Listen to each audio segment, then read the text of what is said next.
Ni kwa nini tunasoma simulizi la mateso ya Yesu kutoka Injili ya Mtakatifu Yohana kila mwaka siku ya Ijumaa Kuu? Katika kipindi cha mwaka tuna sehemu mbili ambako tunayasoma maandiko matakatifu, hasa Injili takatifu.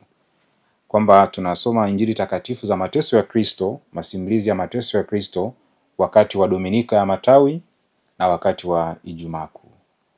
Kwa hiyo kwa mwaka wa kanisa, mwaka A, mwaka B, mwaka C, tunazichukua hizi injili za mwanzo tatu.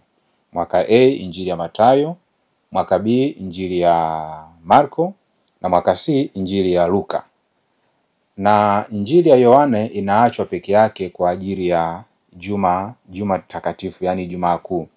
Lengo ni kwamba ukiangalia hawa wainjili watatu waliotangulia, maandiko matakatifu yanawatambua kama wainjili pacha, ambao namna yao ya andishi na vyanzo walivyovitumia kuandika injili zao vinafanana au vinaendana. Kwa hiyo unaweza ukachukua Injili ya Mathayo ukakuta alichokisimulia ni kile ambacho labda Luka amesimulia, na kile ambacho Luka amesimulia ndio labda kile ambacho Marko naye amekitumia. Kwa hiyo ni kama zina ufanano fulani. Sasa Injili ya Yohana ina utofauti kidogo ya uandishi, na walioandikiwa ni tofauti kidogo. Kwa hiyo ndio maana tunaichukua Injili ya Yohana na kuitenga peke yake kwa ajili ya Ijumaa Kuu, na hizi nyingine tatu zinabaki katika Dominika ya Matawi kadiri ya mwaka wa kanisa. Kama nilivyosema, mwaka A Injili ya Mathayo, mwaka B Injili ya Marko na mwaka C Injili ya Luka.